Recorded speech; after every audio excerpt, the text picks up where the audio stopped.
पा रहे हो ना, तो एक बात याद रखना, कभी ना कभी कहीं ना कहीं आपके माँ बाप का किसी ने अपमान किया होगा, और उस अपमान का बदला सिर्फ एक चीज से लिया जा सकता है, उन लोगों से बड़ा बन के दिखाओ, उनकी खुद वैसी पानी पानी हो जाएंगे। है कि नहीं? जिद बहुत जरूरी है, जिद बहुत जरूरी है। जिंदगी, भगत सिंह साहब की लाइन में इतों बोलना चाहता, जिंदगी खुद के दम पे जी जाती है, दूसरे के कांधों पे तो जनाजे उठा करते हैं। अपनी जिम्मेदारी लो और करो। अब आते हैं, न गिरजाघर जानता है न गुरुद्वारा जानता है। यह आप सबके लिए अगर समझ पाए तो, न गिरजाघर जानता है न गुरुद्वारा जानता है, न मस्जिद जानता है न शिवाला जानता है। जो भूखा है बच्चा वो निवाला जानता है। रोटी दो, ज्ञान नहीं चाहिए।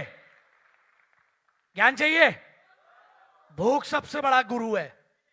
जब लगती है ना दोस्त, तब समझ में आता है। और सबसे बड़ा गुरु अगर दुनिया में कोई है तो मां बाप। यहां अगर हम सबकी बात करें, हम सबका सम्मान करें, और अगर हम उन मां बाप को भूल जाएं तो धिक्कार है मेरी भी कोख पर। एक बार अपने अपने मां बाप के लिए जोर से तालियां बजाओ, जोर से।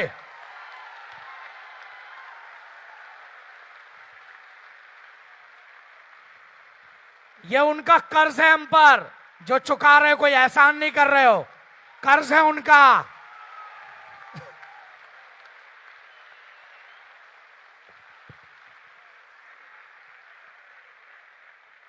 Thank you.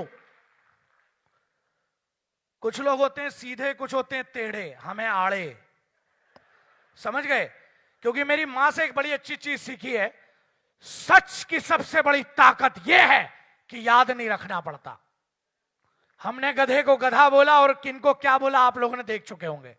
हमारा वीडियो कितने लोगों ने देखा है? वाह। अब हम कितने भी सभ्य बन जाएं आपको तो पता ही है। कुछ लोगों ने, मुझे बड़े बड़े पत्रकारों का फोन आया। इस देश में दो टाइप की मीडिया है, ये कोई बात नहीं करता, बहुत डरते हैं। अपन नहीं डरते किसी से बे, मेहनत करते हैं, सुबह 3:45 पे घर छोड़ते हैं, रात को 2 बजे आते हैं, मजदूरी करते हैं, किसी के बाप से नहीं डरते, अपनी रोटी कमाते हैं, इसलिए किसी से नहीं डरते। समझ में आ गया? तो ये चीज याद रखना, अपन किसी से क्यों नहीं डरते? क्योंकि वो कर्म किए हैं ऐसे कि अब तो दवा भी सांस चलती है। बेटा बहुत हड्डियां टूटी है, अगर हिसाब लगाओगे तो इस देश के पहले आयरन मैन हम थे, क्योंकि 4 रॉड सबसे पहले हमें डली थी। ऐसा है, कर्म किए हैं ऐसे कि अब तो दवा भी सांस चलती है। निकलता हूं घर से तो दुश्मनों की निगाह भी सांस चलती है, लेकिन कोई मेरा इसलिए कुछ नहीं कर पाता क्योंकि दहलीज नाकता हूं तो बाबूजी और मां की दुआ भी सांस चलती है। क्या हो गया, तुम लोग के बाबूजी मां की दुआ नहीं है क्या? बजा फिर। ये अब ये हिजाब मैंने देखा, अब मैं थोड़ा सा इस देश का जो माहौल है उसको भी सुन लो। अल्लाह वालों, राम वालों, अपने मजहब को सियासत से बचा लो। अल्लाह वालों, राम वालों, अपने मजहब को सियासत से बचा लो। मंदिर मस्जिद कभी फुर्सत में बना लेना, जो नफरत से टूटे हैं वो घर तो बना लो। और एक ही रहने दो शहीदों का तिरंगा झंडा, रोज नए झंडे में नया झंडा फंसाने वालों।